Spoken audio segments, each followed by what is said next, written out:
সুজয় বিদেশে চাকরি করতে গিয়ে জেনিকে পছন্দ করে বসে, আর কিছুদিনের মধ্যেই সুজয় এবং জেনি বিবাহ বন্ধনে আবদ্ধ হয়। আর সুজয় যখন তার বিদেশি বউ জেনিকে নিয়ে দেশে ফিরে আসে, তখন এরকম বিদেশি বৌমাকে দেখে জেনির শাশুড়ি মা রানী দেবী, শ্বশুরমশাই শৈবাল বাবু এবং ননদ প্রীতি প্রচন্ড পরিমাণে অবাক হয়, কারণ তারা আগে কোনোদিনও এরকম গোল্ডেন চুল বিদেশি মেয়েকে দেখেনি। কিন্তু সুজয় যেহেতু সেই বিদেশি মেয়েকে বিয়ে করে, তাই তার বাড়ির লোকেরা কোনো রকম আপত্তি করে না। সবাই জেনিকে মন থেকে মেনে নেয়, আর জেনিও নিজেকে তার শ্বশুর বাড়িতে ভালো করে মানিয়ে গুছিয়ে নেওয়ার চেষ্টা করে। এমনকি জেনি তার শাশুড়ি মায়ের কাছ থেকে সংসারের সব রকম কাজও শিখে নেয়। এভাবেই কিছুদিন কাটে। একদিন, কি হলো বৌমা, তুমি বসে বসে কাঁদছো কেন? তোমার কি শরীর খারাপ লাগছে? No mom, I am absolutely fine. কিন্তু কিছুক্ষণ আগে আমার মা ফোন করেছিল। আমার মায়ের শরীরটা একদমই ভালো নেই, আর আমার লিটল সিস্টার একা একা মায়ের খেয়াল রাখতে পারছে না, তাই আমার মায়ের কথা খুব মনে পড়ছে। And my mom want to see me, তাই আমার মনটা খুব খারাপ। I am very sad. না না বৌমা, মন খারাপ করো না। তুমি বরঞ্চ সুজয়কে বলো তোমার মা আর বোনের জন্য প্লেনের টিকিট কেটে দিতে। তোমার মা আর বোন আমাদের দেশে চলে আসুক। কিছুদিন যদি ওনারা আমাদের বাড়িতে এসে থাকেন, তাহলে ওনাদের মন ভালো হয়ে যাবে, আর তোমারও মন খারাপ করবে না। যার ফলে জেনি ভীষণ পরিমাণে খুশি হয়। My mom and my little sister প্রথমবার আমার শ্বশুর বাড়িতে আসছে। I am so happy. আমি ওদেরকে আমার হাতের রান্না খাওয়াবো। ওরা যদি দেখে আমি এদেশে এসে সুন্দর সুন্দর বাঙালি রান্না শিখে গেছি, তাহলে আমার মম আর সিস্টার খুব খুশি হবে। এমন সময় সেখানে প্রীতি এসে বলে, বৌদি, আমি পার্লারে হেয়ার কালার করাতে যাচ্ছি, তুমি কি আমার সঙ্গে যাবে? তোমার চুলটা কেমন বেশ গোল্ডেন ধরনের, তুমি আমার সঙ্গে চলো, গিয়ে পুরো হেয়ার কালারটা ব্ল্যাক করে নেবে, তাহলে দেখবে তোমাকে দেখতে আরো সুন্দর লাগবে, পুরো বাঙালি বউ বলে মনে হবে। এই শুনে জেনি তখনই তার ননদের সঙ্গে পার্লারে চলে যায়, আর সেখানে গিয়ে জেনি তার গোল্ডেন হেয়ার কালার চেঞ্জ করে নেয়, যার ফলে জেনিকে দেখতে একেবারে বাঙালি বউ বলে মনে হয়। এভাবে দেখতে দেখতে 2 দিন কেটে যায়, আর এরই মধ্যে জেনি শ্বশুরবাড়িতে তার বিদেশি মা এবং বোন এসে উপস্থিত হয়। আর তারা যখন একটা বড় গাড়ি থেকে নেমে জেনি শ্বশুরবাড়ির সামনে এসে দাঁড়ায়, তখন, বা বৌমা, তোমার মা আর বোন তোমার থেকেও দেখতে অনেক বেশি সুন্দরী। দেখো কত ফর্সা, একেবারে সাদা ডল পুতুলের মতো ধপধপ করছে। আমার প্রতিবেশীরা এত সুন্দর বেআইন দেখে একেবারে জ্বলে পুড়ে মরবে। I know, mother-in-law. My mom and my little sister is very beautiful. এই বলে জেনি তার মা এবং বোনের কাছে গিয়ে তাদেরকে জড়িয়ে ধরে। Oh my God, জেনি, কতদিন পর তোকে দেখলাম, কিন্তু তুই এত রোগা হয়ে গেছিস কেন? তোকে তো শ্বশুর বাড়ির লোকেরা ঠিকঠাক করে খাওয়াতে পারছে না, কারণ তুই যখন ফরেনে ছিলিস তখন তুই কত বিউটিফুল ছিলিস, আর এখন গায়ের রংটা কেমন তোর কালো কালো হয়ে গেছে। Oh my God, my eldest sister, তোর চুলের কি অবস্থা? কত সুন্দর গোলচেন ব্রাউন চুলটাকে তুই কালো করে নিয়েছিস। ছি, আমার একটুও পছন্দ হয়নি। এমন কথা শুনে জেনি একেবারে চুপ করে থাকে। দিদি, আপনারা আসুন, আমি আমাদের বাড়ির কাজের দিদিকে বলে দিচ্ছি আপনাদের দুজনের ব্যাগ ঘরে রেখে দিতে। এমনিতেই অনেক দূর থেকে এসেছেন, তাই আপনাদের এখন বিশ্রাম নেওয়া দরকার। নো নো, আমাদের ব্যাগ আমরাই নিয়ে যাব, কারণ এর মধ্যে অনেক এক্সপেন্সিভ বিদেশি জিনিসপত্র আছে। আমি আর আমার ছোট মেয়ে জেনির জন্য অনেক দামি দামি জামা কাপড়, বিদেশি গহনা নিয়ে এসেছি, আর আপনাদের কারোর উপর আমাদের বিশ্বাস নেই। যদি কিছু একটা চুরি হয়ে যায় তাহলে কি হবে? প্লিজ মা, ইউ আর ইনসাল্টিং মাই মাদার-ইন-ল। আমার শ্বশুর বাড়িতে কোনো কিছু চুরি হয় না, আর আমার কাছে এমনিতেই অনেক দামি দামি জিনিসপত্র আছে। আমার বর, আমার মাদার-ইন-ল আমাকে অনেক অনেক কিছু গিফট দিয়েছে। প্লিজ শাট আপ জেনি, তুমি আমার সাথে একদম আর্গুমেন্ট করবে না। আমি তোমার অরিজিনাল মম। দেশে বিয়ে করে আসার পর তোমার স্টাইল স্টেটমেন্ট একদম চেঞ্জ হয়ে গেছে, কিন্তু তুমি চিন্তা করো না, আমি তোমাকে আবার আগের মতো করে দেব। এই বলে প্রিয়ান দেবী তার ছোট মেয়েকে নিয়ে জেনি শ্বশুর বাড়িতে প্রবেশ করে। Oh my God, Mom, here is too much hot. আমাদের বিদেশে কত ঠান্ডা ছিল, আমরা বেকার সোয়েটার ক্যারি করেছি, এখানে আমরা সোয়েটার পরলে তো মরে যাবো। নো নো, সোয়েটার পরতে হবে না, এটা তো আমাদের বাড়ির মতোই। তুমি হট প্যান্ট আর ক্রপ টপ পরে নাও, আর আমিও একটা ছোট্ট ফ্রক পরে নেব, কারণ আমারও ভীষণ হট লাগছে। এই বলে বিদেশি মা এবং মেয়ে দুজনে মিলে জেনি শ্বশুরবাড়িতে আসা মাত্রই হট প্যান্ট, ক্রপ টপ এবং ফ্রক পরে নেয়। আর সবাই যখন দুপুরবেলা খাবার খেতে বসে, তখন জেনি ছোট বোন এবং মাকে খোলামেলা পোশাক পরে থাকতে দেখে সবাই ভীষণ পরিমাণে লজ্জা বোধ করে। চিচি বৌমা, তোমার মা আর বোন এই কেমন পোশাক পরেছে? এখানে তোমার স্বামী, শ্বশুর মশাই সবাই আছে, কিন্তু তোমার মা আর বোনের তো দেখছি কোনো লজ্জা নেই। ওনাদেরকে এসব খোলামেলা জামা কাপড় ছেড়ে চুড়িদার কিংবা শাড়ি পরে আসতে বলো। How dare you! আপনি আমার বড় মেয়ের সঙ্গে এরকম ভাবে ব্যবহার করতে পারেন না। আর আমরা সব সময় বিদেশের এরকমই জামা কাপড় পরে বেড়াই, কিন্তু আমার এল্ডার ডটার কেন এরকম শাড়ি পরে ঘুরে বেড়াচ্ছে আমি সেটা বুঝতে পারছি না। জেনি, তুমি তোমার শাশুড়ি মায়ের কোনো কথা শুনবে না। যাও, তুমি ঘরে গিয়ে আমাদের মতো ছোট ড্রেস পরে চলে আসো। তুমি যেমন বিয়ের আগে জিন্স টপ পরতে ভালোবাসতে, তুমি সেগুলো পরবে, ওকে? আপনি একদম আমার বৌমাকে এসব জামা কাপড় পরার কথা বলবেন না। ও এখন আর শুধু আপনার মেয়ে নয়, ও এখন আমার বাড়ির বৌমা। ওকে শাড়ি পরে যথেষ্ট ভালো মানায়, সুতরাং এরকম অসভ্যের মতো পোশাক পরার কোনো দরকার নেই। আপনি অসভ্য, আপনার মেয়ে অসভ্য। কি রকম ভিলেজ গার্লের মতো শাড়ি আর চুড়িদার পরে থাকেন? ইস, এগুলো কোনো জামা কাপড়? এভাবেই জেনির মা এবং বোন দুজনে মিলে জেনি শ্বশুরবাড়িতে কিছুতেই নিজেদেরকে মানিয়ে নিতে পারে না। অন্যদিকে রানী দেবী এবং তার পরিবারও তাদের বিদেশি আদব কায়দা মোটেই পছন্দ করে না। কিন্তু মাঝখানে সমস্যা হয় জেনির, কারণ সে তার মা এবং বোনকেও ছাড়তে পারে না, অন্যদিকে তার শ্বশুরবাড়ির লোকেদেরও মন জুগিয়ে চলতে পারে না। মম, আমি তোমাদের জন্য তোমাদের favourite pizza, burger, French fry, hot dog আরো অনেক কিছু কুক করেছি। বিয়ের পর আমি অনেক কিছু রান্না শিখে গেছি। আমার মাদার ইন ল আর আমার সিস্টার ইন ল আমাকে সব কিছু শিখিয়ে দিয়েছে। Oh very nice, I am very happy যে আমার মেয়ে এত কিছু কুকিং করতে শিখেছে। এভাবে প্রিয়ান দেবী এবং জেনির ছোট বোন জেরি যখন পিৎজা, হটডগ এবং বার্গার খায়, তখন তাদের সেই খাবার মোটেই পছন্দ হয় না, কারণ একটা খাবারেও চিকেন কিংবা মাটন কিছুই থাকে না।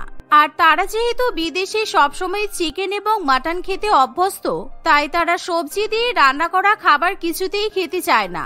আসলে জেনি তার মা এবং বোনের জন্য ক্যাপসিকাম, পনির, গাজর দিয়ে সেই খাবারগুলো রান্না করে।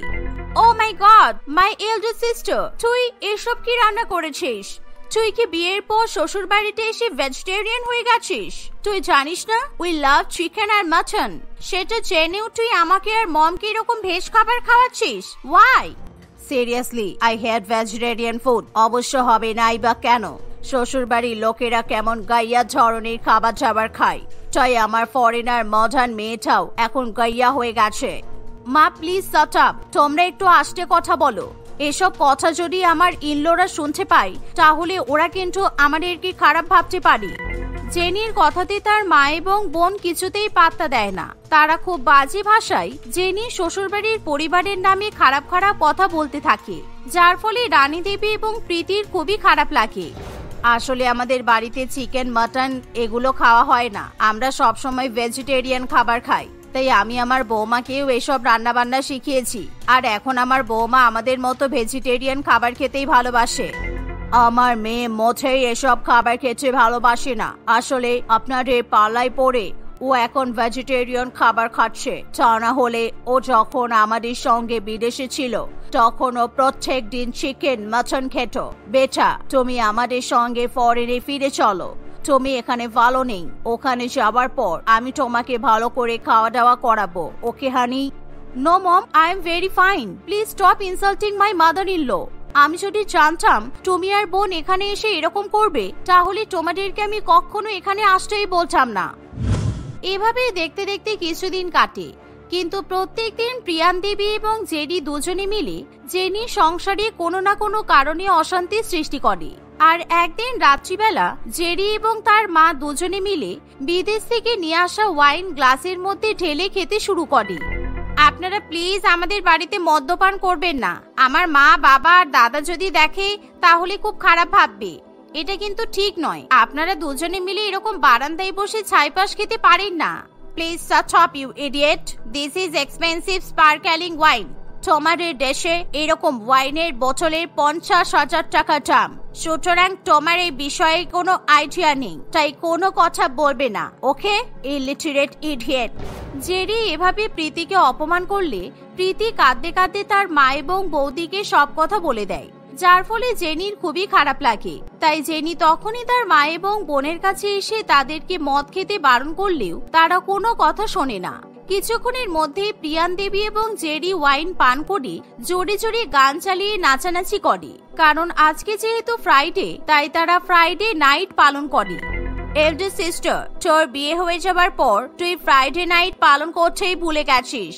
রোজ সকালে 6টার সময় উঠে পড়ছিস আর রাত্রি 9টা বাজলেই তুই ঘুমিয়ে পড়ছিস। এটা কি কোনো লাইফ হলো? তুই এত শ্বশুর বাড়ির লোকেরা একদম লাইফটাকে এনজয় করতে পারিস না। Please stop this. This is not right. তোমরা এরকম অসভ্যতামি করলে আমাদের প্রতিবেশীরা খুব খারাপ ভাববে। This is not foreign country, তাই বিহেভ ইয়োরসেলফ।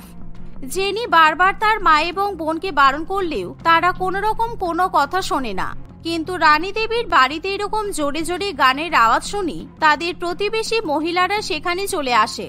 আর তারা যখন বিদেশি দুই মহিলাকে এরকম ওয়াইন পান করে নাচানাচি করতে দেখে তখন সবাই ভীষণই অবাক হয়। একই রানী, এনারা কারা? আর এই বুড়ি গোল্ডেন চুল মহিলাকে পুরো একেবারে ঝন্টুর মায়ের মতো দেখতে। কি ব্যাপার ঝন্টুর মা, তুমি এরকম গোল্ডেন চুল পরে নাচানাচি করছো কেন? এভাবে মালতী দেবী এবং বাদবাকি মহিলারা প্রিয়ান দেবী এবং জেরিকে নিয়ে ভীষণ পরিমাণে ইয়ার্কি করে। আর সেই কথাগুলো শুনে জেরি এবং তার মা দুজনেই খুবই রেগে যায়। আর তারা নিজেদের রাগ সামলাতে না পেরে প্রত্যেক মহিলার গায়ে গ্লাসের ওয়াইন ছুড়ে দেয়। ঝন্টুর মা, I am Mrs Priyan and she is my daughter Jerry. চাই আপনারা আমাদেরকে এরকম ভাবে বলতে পারেন না, সব অভদ্র ইলিটারেট। এইসব কাণ্ড কারখানা দেখে জেনি আর কিছুতেই সহ্য করতে পারে না। অনেক হয়েছে মম, কালকে সকালবেলা সুজয় তোমাদের ফ্লাইটের টিকিট কেটে দেবে এন্ড ইউ গাইস কালকে বিদেশে ফিরে যাবে, কারণ আমি আমার শ্বশুর বাড়ির লোকেদের অপমান আর সহ্য করতে পারবো না। তোমাদের জন্য পাড়া প্রতিবেশীদের সামনে আমাদের মাথা কাটা গেছে। জেনি এই কথা বললে তার মা এবং বোন ভীষণ পরিমাণে লজ্জিত বোধ করে। আর তারা নিজেদের ভুলের জন্য তখনই প্রিয়ান দেবী এবং তার পরিবারের কাছ থেকে ক্ষমা চেয়ে নেয়। আর পরের দিন সকালবেলা ঘুম থেকে উঠেই তারা ফ্লাইটে করে বিদেশে ফিরে যায়। মঞ্জুলা দেবী তার ছেলে এবং বৌমাকে নিয়ে একটি শহরে থাকতো। মঞ্জুলা দেবীর এক মেয়েও আছে, তবে তার বিয়ে হয়ে গেছে। প্রায় 5 বছর আগে বিয়ে হওয়া সত্ত্বেও মঞ্জুলা দেবীর মেয়ে বিনীতার এখনো কোনো সন্তান হয়নি। এই নিয়ে মঞ্জুলা দেবীর মাথায় সারাদিন নানান রকমের চিন্তা লেগেই থাকে। মঞ্জুলা দেবী তার বৌমা সুপ্রীতিকে একেবারেই পছন্দ করত না। তার জীবনে যত খারাপ জিনিস সবকিছুর জন্যই সে তার বৌমাকে দায়ী করত। সুপ্রীতি গরিব ঘরের মেয়ে ছিল, বিয়ের সময় ভালো কোনো যৌতুক নিয়ে আসতে পারেনি। আর তাই আজকে বিয়ের 2 বছর হয়ে যাওয়ার পরেও সে তার শাশুড়ি মায়ের মনে জায়গা করে নিতে পারেনি। সুপ্রীতি 7 মাসের গর্ভবতী ছিল, কিন্তু তবুও মঞ্জুলা দেবীর তার উপর একটুও দয়া মায়া হয় না। তুমি যেদিন থেকে আমার বাড়িতে এসেছো সেদিন থেকে আমাদের বাড়ির শুধু খারাপ আর খারাপই হয়েছে। তোমার কালো ছায়া আমাদের বাড়িতে পড়েছে বলেই আমার মেয়েটার বিয়ের 5 বছর পরেও বাচ্চা হচ্ছে না। আমি দিদিভাইকে কত ভালোবাসি সেটা তো আপনিও জানেন। আমি প্রত্যেক দিন দিদিভাইয়ের জন্য উপরওয়ালার কাছে প্রার্থনা করি। আর তার থেকেও বড় কথা, দিদিভাইয়ের বিয়ে হয়েছে আমার বিয়ের 3 বছর আগে। তাহলে আমি কি করে দিদিভাইয়ের এরকম অবস্থার জন্য দায়ী হতে পারি? তা আমি জানি না, হয়তো এই বাড়িতে আসার আগে থেকেই আমাদের ক্ষতি করা শুরু করে দিয়েছিলে। বিয়ের আগেও তো তোমার কুন্তলের সঙ্গে অনেক দিনের সম্পর্ক ছিল। আপনি আমার উপর রেগে আছেন আমি জানি, তাই বলে আমাকে এভাবে অপবাদ দেবেন না। আমি আপনাকে আমার নিজের মা মনে করি, তাই কখনোই আপনার কথাই রাগ করি না। তবে ধৈর্যের বাঁধ তো আমারও ভেঙে যেতে পারে, তাই না? সুপ্রীতির এই কথা শুনে মঞ্জুলা দেবী ঘরের বাইরে থেকে বেরিয়ে যায়। সে একেবারে বাড়ির বাইরে দাঁড়িয়ে চিৎকার করতে শুরু করে। তোমরা কে কোথায় আছো গো? আমাকে দেখে যাও। আজকের পর আর কোনোদিনও আমাকে দেখতে পারবে কিনা তার কোনো ঠিক নেই। আমাকে বাঁচাও, আমাকে তোমাদের বাড়িতে আশ্রয় দাও। মঞ্জুলা দেবীর এই আর্তনাদ শুনে তাদের পাড়া প্রতিবেশী হন্তদন্ত হয়ে সেখানে ছুটে আসে। কি হয়েছে বৌদি? আপনি এভাবে বাইরে দাঁড়িয়ে এসে চিৎকার করছেন কেন? চিৎকার কি আর শাদি করছি? আমার বৌমাকে একটু শাসন করেছি বলে ও বলছে ওর নাকি দইয়ের বাঁধ ভেঙে গেছে। এই কথা বলার কি মানে তোমরা বুঝতে পারছো? ও আমাকে মারবে বলছে। একদমই, সুপ্রীতি বৌমা সেটা বলতে চাইনি। আপনি ওর কথার ভুল মানে করছেন। হতে পারে ওটা বলে এটাই বোঝাতে চেয়েছে যে ওর ধৈর্যের বাঁধ ভেঙে গেলে ওই বাড়ি ছেড়ে চলে যাবে। ও আপনাদের বাড়িতে না থাকলে আপনাদের বাড়ির হাল যে কি হবে আপনি ভাবতে পেরেছেন? কি হাল হবে? হ্যাঁ, ও তোমাদেরকেও নিজের কালো জাদু দিয়ে বশ করেছে, তাই তো? আমি আমার বিপদে তোমাদেরকে ডাকলাম আর তোমরা এসে ওরই প্রশংসা করছো। কেমন পাড়ার লোক গো তোমরা?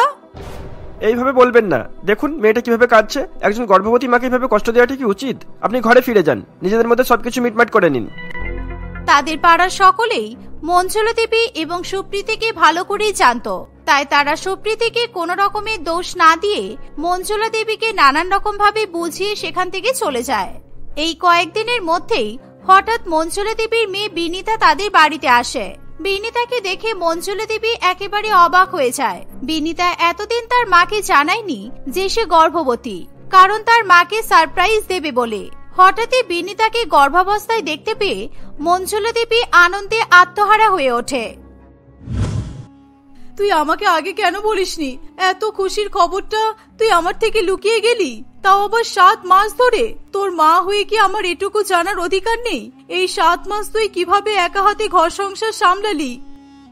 সমরেশ বলেছিল তোমাকে সারপ্রাইজ দিতে, আর এই বাচ্চাটারও বাঁচার সেরকম কোনো সম্ভাবনা ছিল না।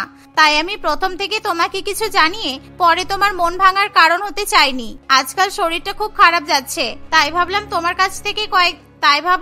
কাছ থেকে কয়েকদিন ঘুরে আসে। এরই মধ্যে সুপ্রীতি সেখানে চলে আসে। দিদি ভাই, তুমি এসে গেছো? আমি কখন থেকে তোমার জন্য অপেক্ষা করছিলাম। তুমি আজকে সকালে যখন আমাকে খুশির খবরটা দিলে না, তখন থেকে আমার তোমাকে দেখার জন্য মনটা কেমন করছিল। এই মেয়ে, যাও এখান থেকে। একদম আমার মেয়ের ধারে কাছে ঘেসবে না তুমি। কে জানি আবার কেমন নজর দিয়ে দেবে। আমার মেয়ের আর ওর বাচ্চার যদি কোনো ক্ষতি হয় তাহলে তোমাকে আমি নিজে হাতে শেষ করে ফেলবো। কি শুরু করেছো মা তুমি এসব? কেন সবসময় বৌদিকে অপমান করো? বৌদি তো ভালোবেসে আমার সাথে কথা বলতে এসেছে। তুমি এভাবে বৌদিকে অপমান করো না মা। আমাদের জীবনে বৌদির অনেক অবদান। দুবেলা দুমুঠো রান্না করে দিয়ে কেউ কারো জীবনের অবদানের অধিকারী হয় না। ও কি করেছে আমাদের জন্য? বাপের বাড়ি থেকে তো একটা খাট আলমারিও নিয়ে আসতে পারেনি, আবার অবদান বলছিস?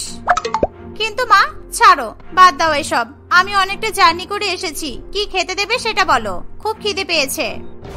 এই, তুমি সঙ্গের মতো দাঁড়িয়ে না থেকে বিনীতের জন্য গরম গরম ফুলকো লুচি আর সাদা আলুর তরকারি নিয়ে এসো। বেশি দেরি করবে না, আমার মেয়েটার খিদে পেয়েছে। আমি একটু আগে সকালের জল খাবারটা খেয়ে নি, তারপরেই তোমাকে বানিয়ে দিচ্ছি দিদি ভাই। আসলে সকালের খাবারটা খেয়ে আমাকে ওষুধ খেতে হয়, তাই বলছি। আমার মেয়েকে খিদে পেটে রেখে তুমি এখন নিজের পেট ভরাতে যাবে? তোমার সাহস তো কম নয়। এতক্ষণ যখন খেতে দেরি হয়েছে তখন আরো 1 ঘন্টা দেরি করলে তোমার কোনো অসুবিধা হবে না। মা, বৌদি তো আমার মতোই গর্ভবতী। আমার কষ্ট হলে বৌদির কষ্ট হবে না? তুমি বৌদির সাথে এরকম ব্যবহার করো না তো। ওর আবার কিসের কষ্ট? বেশ না চাইতেই তো সন্তান পেয়ে গেছে। ও কষ্টের মর্ম কি বোঝে? ওর কথা তোকে এত ভাবতে হবে না। বিনীতা এবং সুপ্রীতি দুজনেই মঞ্জুলা দেবীর কথায় খুবই দুঃখ পায়, কিন্তু কেউই তাদের মা কিংবা শাশুড়ি মাকে ঘুরিয়ে কোনো জবাব দেয় না। এইভাবে প্রায় 1 সপ্তাহ কাটে। মঞ্জুলা দেবী বিনীতাকে এতই আগলে আগলে রাখে যেন পারলে বিনীতার গোটা চলার পথে সে তুলো বিছিয়ে দেবে। কিন্তু তবুও বিনীতা শ্বশুর বাড়ি ফিরে যাওয়ার জন্য জোর করে। মঞ্জুলা দেবী কিছুতেই তার মেয়েকে বাড়িতে ফিরে যেতে দেয় না। বিনীতা শ্বশুর বাড়িতে তার স্বামী এবং শাশুড়ি মা তাকে ছাড়া একা সবকিছু সামলাতে পারবে না, এটা শোনার পরও মঞ্জুলা দেবী তার মেয়েকে নিজের কাজ ছাড়া করতে একদমই রাজি হয় না। আমাদের সময় এই গর্ভাবস্থার শেষ কয়েকটা মাস তো আমরা বাপের বাড়িতেই কাটাতাম। তুইও এখানে থেকে যা। আমি জামাইয়ের সঙ্গে কথা বলে ওকে সবটা বলে দেব। মা, বলছিলাম কি আমিও কয়েকদিনের জন্য একটু আমার বাবা মায়ের কাছ থেকে ঘুরে আসবো। বিয়ের পর থেকে তো কোনোদিনও এই বাড়িতে গিয়ে একদিনের বেশি থাকতে পারিনি। এখন তো দিদিভাই আছে, আপনার অসুবিধা হবে না। দেখলি বিনু, কেমন শয়তান মেয়ে। যেই শুনলো আমি তোকে এখানে থাকতে বলেছি অমনি ওর মনে হলো ওর বাপের বাড়ি যাওয়া দরকার। তা বলি, তুমি বাপের বাড়িতে গেলে আমার ঘরের কাজ কে করবে? আমি নাকি আমার গর্ভবতী মেয়ে? তাদের এই কথা শুনে সুপ্রীতির স্বামী কুন্তল সেখানে চলে আসে। তুমি সেই প্রথম থেকেই সুপ্রীতির সাথে এরকম ব্যবহার করো, আর আমি তোমার উপরে রাগ দেখাতে চাইলেও ও কখনো তোমার উপর আমাকে রাগ দেখাতে দেয় না। কিন্তু আজ আমি না বলে পারছি না মা, শুধু সুপ্রীতি বাপের বাড়ি থেকে যৌতুক আনেনি বলে তোমার ওর উপর এত রাগ? তুমি এত লোভী, আমি তো জানতাম না মা। এইসব বলো না কুন্তল, উনি আমাদের মা হন, মাকে কেউ এসব কথা বলে? এখনই মায়ের কাছে ক্ষমা চাও। কেমন শেয়ানা মেয়ে মানুষ গো তুমি, ছেলেটার মাথাটা তো পুরো খেয়েই ফেলেছো। ওকে বাধ্য করেছো আমার মুখে মুখে কথা বলতে, আর এখন আবার আমার সামনে ভালো মানুষ সেজে ওকে আমার কাছে ক্ষমা চাইতে বলছো? ও আমাকে বাধ্য করেনি মা, বাধ্য করেছো তুমি। দিদি ভাই 7 মাসের গর্ভাবস্থা খুব গুরুত্বপূর্ণ সময়, এই সময় বিশ্রাম নিতে হয়, ভালো মন্দ খেতে হয়, আরো কত কি। কিন্তু সুপ্রীতির বেলায় সবকিছু উল্টো। দিদি ভাই গর্ভাবস্থায় যে কষ্টটা পাচ্ছে সেই কষ্টটা কি সুপ্রীতি পাচ্ছে না? কুন্তলের কোনো কথাতে পাত্তা না দিয়ে মঞ্জুলা দেবী সেখান থেকে চলে যায়। দেখতে দেখতে আরো বেশ কয়েকদিন কাটে। মঞ্জুলা দেবী বিনীতার জন্য নিজে 7 মাসের সাধের অনুষ্ঠানের আয়োজন করে। সুপ্রীতি মনে মনে খুবই খুশি হয় এই ভেবে যে এই অনুষ্ঠানে হয়তো তারও 7 মাসের সাধের ব্যবস্থা করা হবে। কিন্তু মঞ্জুলা দেবী তার এই স্বপ্নে জল ঢালতে বেশি সময় নেয় না। সে সবাইকে জানিয়ে দেয় যে এই অনুষ্ঠান শুধুমাত্র সে তার মেয়ের জন্যই করছে। বিনীতা তার মাকে নানান রকমের প্রশ্ন করলেও মঞ্জুলা দেবী তার মেয়েকে এড়িয়ে যায়। আমি আমার মেয়ের সাধের অনুষ্ঠান করব, তার জন্য আমাকে কে কি বলবে, কে কি ভাববে সেটা আমি কেন ভাবতে যাব? ওর মতো শয়তান মেয়ের আমি সাধ কেন দিতে যাব? বাড়িটাকে পুরো নষ্ট করে রেখে দিয়েছে, আমার ছেলেকে আমার বিরুদ্ধে করে দিয়েছে একেবারে। তুমি বৌদিকে ভুল ভাবছো মা, বৌদির মতো ভালো বৌমা তুমি আর একটাও পাবে না। ও খুব ভালো মেয়ে, ও আমাদের সবাইকে অনেক ভালোবাসে, তুমিও ওকে একটু ভালোবাসো প্লিজ। চুপ কর তো, এই গর্ভাবস্থায় বারবার ওই মেয়েটার নাম মুখে নিস না, এতে তোর বাচ্চার ক্ষতি হতে পারে। এইভাবেই তারা মা মেয়ে নানান রকমের কথা বলতে থাকে। সাধের অনুষ্ঠানের দিন চলে আসে। 7 মাসের গর্ভাবস্থাতেও সুপ্রীতি একা একা সমস্ত রান্নাবান্না করে এবং ঘরবাড়ি সাজানোর কাজ একাই করতে থাকে। কুন্তল এবং বিনীতা তাকে অনেকবার বারণ করলেও সে কারোর কোনো কথাই শোনে না। আরে বাবা, রান্নার লোক তো আছে, আমি ফোন করলে এক্ষুনি চলে আসবে। তুমি কেন এত ঝক্কি পোয়াচ্ছ সুপ্রীতি? এরকম সময় এত কাজ করা ভালো না। মা আর বাচ্চা দুজনকেই তো বিশ্রাম নিতে হয়। মা সবাইকে এত ভালোবেসে নিমন্ত্রণ করেছে, আর সেই নিমন্ত্রণে তুমি চাও বাইরের লোক এসে রান্না করুক? যদি একটু এদিক ওদিক হয় তাহলে মায়ের মান সম্মান থাকবে? আর রান্না তো হয়েই গেছে, তুমি এত চিন্তা করছো কেন? তোমার সাথে কথা বলাই বেকার। তুমি আগেও কোনোদিন আমার কথা শোনোনি, আর পরেও শুনবে না। তোমার যা মন চাই তাই করো, কিন্তু তোমার জেদের জন্য যদি আমার বাচ্চার কোনো ক্ষতি হয় তাহলে কিন্তু আমি তোমাকে ছেড়ে কথা বলবো না। এই বলে কুন্তল সেখান থেকে চলে যায়। সুপ্রীতি কোনো কিছুতে কান না দিয়ে নিজের মনে রান্না করতে থাকে। রান্না করতে করতে সুপ্রীতির মাঝে মাঝে খুবই কষ্ট হয়, কিন্তু তবুও সে কাজ করা থামায় না। কিছুক্ষণের মধ্যেই তাদের গোটা বাড়িতে অনেক লোকজনের সমাগম হয়। সবাই নিজের হাতে করে 2টো করে উপহার নিয়ে আসে। 2টো করে উপহার দেখে মঞ্জুলা দেবী বেশ অবাক হয়। মঞ্জুলা দেবী একটু হলেও বুঝতে পারে তাদের অতিথিরা সুপ্রীতির জন্য একটা করে উপহার এনেছে। আমি আমার মেয়ের সাথে আপনাদেরকে ডেকেছিলাম, আর ভালো মানুষই করে আপনারা আবার আমার বৌমার জন্য উপহার নিয়ে এসেছেন। আজকের এই স্বাদের অনুষ্ঠান শুধুমাত্র আমার মেয়ের জন্য হচ্ছে, তাই আমার বৌমার কোনো রকমের উপহারের দরকার নেই। চুপ করো মা, চুপ করো। তুমি কাকে এভাবে অপমান করো তুমি জানো? তুমি জানলে সহ্য করতে পারবে না, তাই আমরা তোমাকে কেউ কিচ্ছু বলিনি, কিন্তু আজকে আমি আর চুপ করে থাকতে পারবো না। এই বলে বিনীতা সকলের সামনেই তার জামার ভেতর থেকে একটা বালিশ বের করে। সে আসলে কখনোই গর্ভবতী ছিল না, শুরু থেকে সে অভিনয় করে যাচ্ছিল। এই ঘটনা দেখে মঞ্জুলা দেবী প্রচন্ড পরিমাণে চমকে যায়। তুই এরকম কেন করলি? এত বড় মিথ্যা কথাটা তুই আমাদের সবাইকে কেন বললি? তোর শাশুড়ি মা আর স্বামীকে কি জবাব দিবি তুই? ওরা যখন তোর বাচ্চার মুখ দেখতে চাইবে? সমরেশ সব জানে, শুধু আমার শাশুড়ি মা জানে না, আর তুমি জানতে না। আজ আমি তোমাকে সব সত্যি কথা বলবো। আজ থেকে কয়েক মাস আগে আমি বৌদিকে ফোন করে জানিয়েছিলাম যে আমি কখনোই মা হতে পারবো না। এই কথা শুনে বৌদি খুব ভেঙে পড়ে, কিন্তু তার কয়েক মাস পরেই বৌদি আমাকে বলল আমিও নাকি মা হতে পারবো। ও কিভাবে বললো? ও কি ডাক্তার নাকি? আর ওর কথা শুনে তুই এসব করতে রাজি হয়েছিস? বৌদি ডাক্তারের কাছ থেকে নিজে চেক আপ করে এসে আমাকে জানিয়েছিল যে ডাক্তার বলেছে বৌদির গর্ভে নাকি 2টো হৃদস্পন্দন পাওয়া গেছে, তার মানে বৌদির গর্ভে 2টো সন্তান আছে। আর সেদিনই বৌদি আমাকে বলে দিয়েছিল যে বৌদি একটা বাচ্চা আমাকে দিয়ে দেবে। আমার শাশুড়ি মা যদি জানতে পারে আমি বন্ধা, তাহলে আমাকে কোনোদিনও সমরেশের সঙ্গে সংসার করতে দিত না। তাই আমি এই গর্ভবতী হওয়ার অভিনয়টা চালিয়ে যাচ্ছিলাম। কয়েক মাস পরে যখন হাসপাতালে ভর্তি হব, তখন ডাক্তাররাই সবকিছু ম্যানেজ করে নেবে এই ভেবে। যেই মেয়েটা আমার জন্য নিজের গর্ভের সন্তান ত্যাগ করে দিতে রাজি হয়ে গেল, তাকে তুমি একটু উপহার পেতে দেখে এভাবে চিৎকার করছো। বিনীতার এই কথা শুনে মঞ্জুলা দেবী অঝোর নয়নে কাঁদতে থাকে। সে সুপ্রীতিকে রান্নাঘর থেকে সেখানে নিয়ে আসে এবং সকলের সামনেই হাত জোর করে তার কাছে ক্ষমা চায়। সেদিন 7 মাসের স্বাদের অনুষ্ঠান সুপ্রীতির জন্যই উৎসর্গ করা হয়। কয়েকদিনের পরে সুপ্রীতির একটি ছেলে এবং একটি মেয়ে হয়। সুপ্রীতি তার মেয়ে সন্তানকে বিনীতার কাছে দিয়ে দেয় এবং তার কোল আলো করে তার ছেলে বড় হতে থাকে।